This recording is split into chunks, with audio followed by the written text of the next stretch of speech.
Was it a dream? A birth and death were moving together. To be born, Jim had to escape death. Death that followed him to his birth, never far behind, lurking and prowling. The newly christened parents were over the moon. Family and neighbors were showering wishes for a bright future for the young one. Everyone had a dream for little Jim.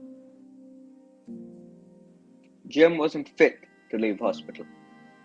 He was still not prepared to live. Maybe he could see the future. He was being treated in a special hospital, chosen by his color, not by his condition. His designation had come from the family he was born into, a crime in which he had no role. The doctors of the hospital were trying their best, albeit slightly reluctantly, as this was not the posting they had coveted. The equipment needed to ensure a healthy outcome had a bit of a health concern themselves. To survive, to open his eyes, or even to see the world in which he was brought into, he needed help from the one above. A God shared and which did not count him as a priority. His color segregated him and put him behind the queue. Before he could open his eyes, he already knew he was mortal. He was in a dream.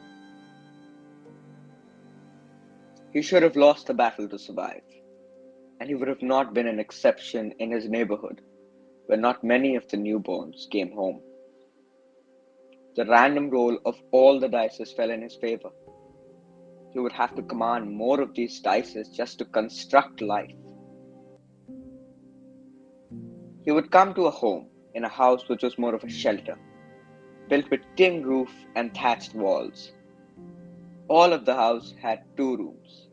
No labels needed for a dining room, living room, kids' room, bedrooms, or even a kitchen. Both the rooms showed their versatility. The house did not have a toilet, nor could it afford one. The houses were built right off the drain, with a slim-looking unpaved pathway in front, one that could be mistaken for a corridor of some house.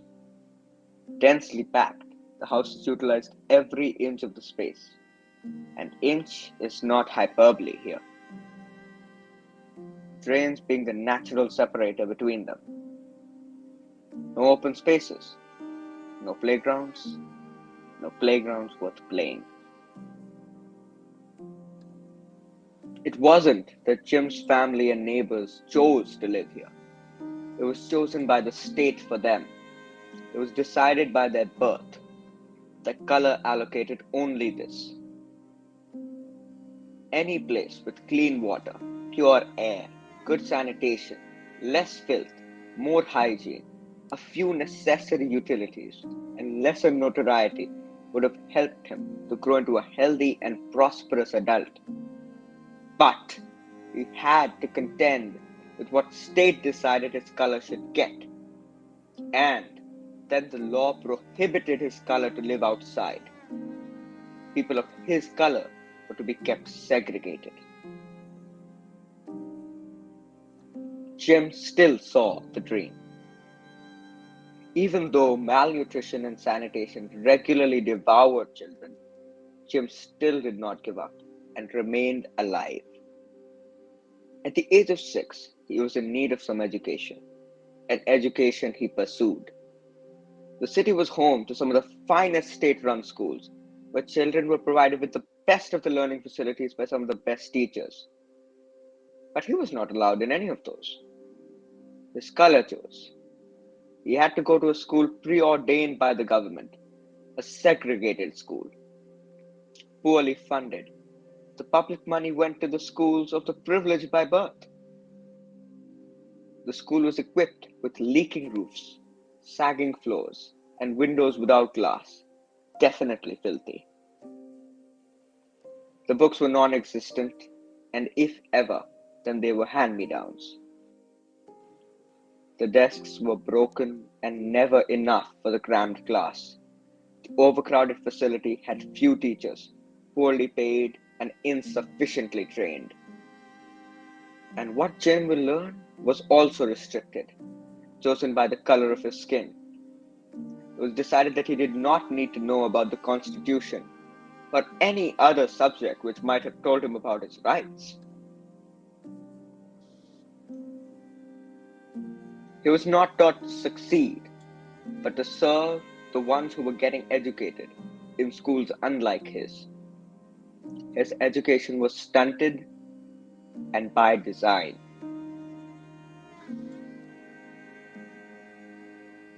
Jim was stubborn. Very few of his classmates survived the school beyond the fourth grade.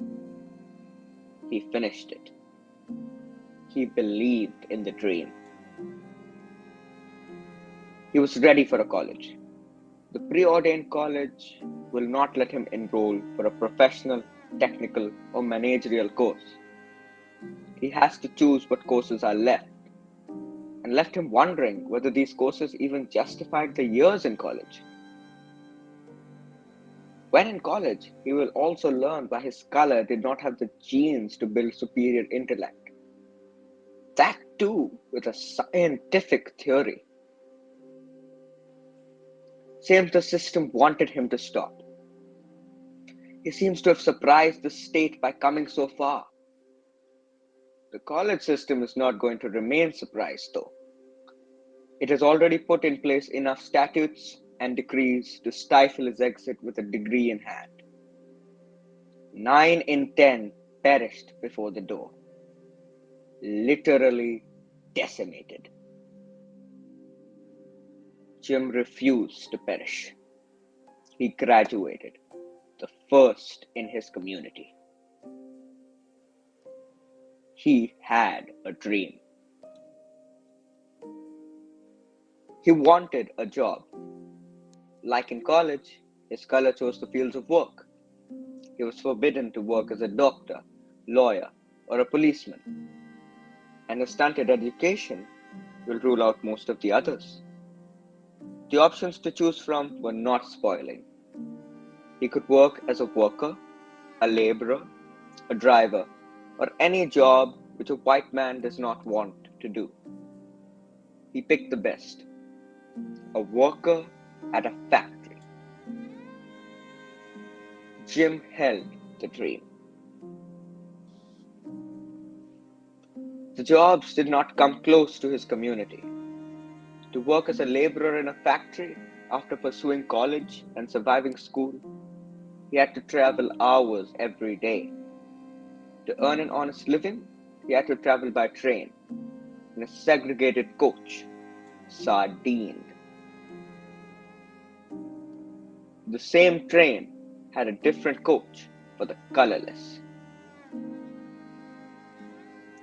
Opportunities to make him grow were not knocking his door down. The hierarchical model of growth reserved the lowest few rungs for him, a ceiling in which he will have to stoop to fit. The college had made him feel tall. He forgot his education was stunted by design. Years or competence will not be able to break the roof. You will have to learn how to walk with a stoop. He will. He had a dream. One day, Jim would be walking to his home of 2 rooms with thatched walls and tin roof in a ghetto where houses are separated by the drains and has dingy alleys where the reality of survival crushes every dream. But he would still be walking with the dream in his head.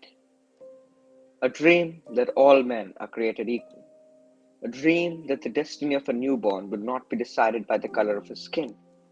A dream that one day men will not have to live in segregated colonies.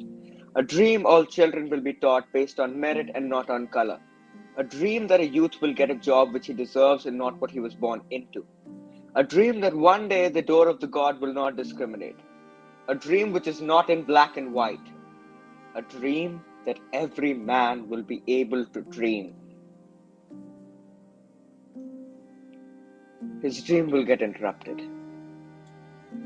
He will hear a siren behind him. A white policeman will come out, ask for his passbook, that document which recorded the humiliation and stamped enslavement. Jim's hands will reach in his pocket, his body will freeze, all his nerves would shudder, sinews would sink, and he will become colorless with fear. And then a bullet will relieve him of his dream. Jim was born black. He would die without a color and a dream. I have a dream. One of the most famous words from the speech by American civil rights activist and Baptist minister Dr. Martin Luther King Jr. during the March on Washington for Jobs and Freedom on August 28, 1963.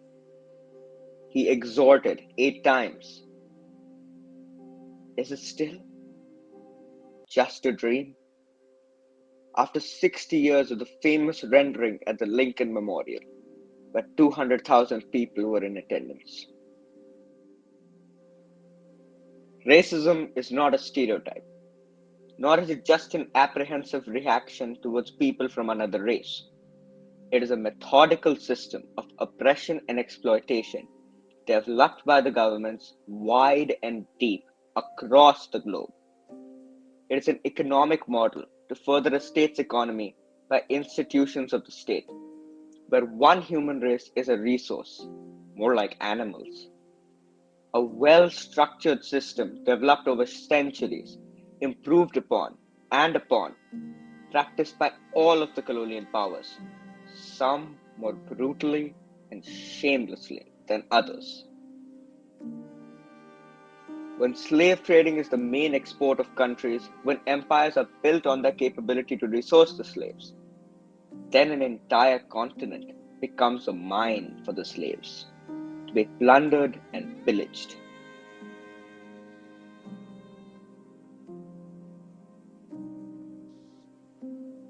Welcome to the Bookbibuli podcast.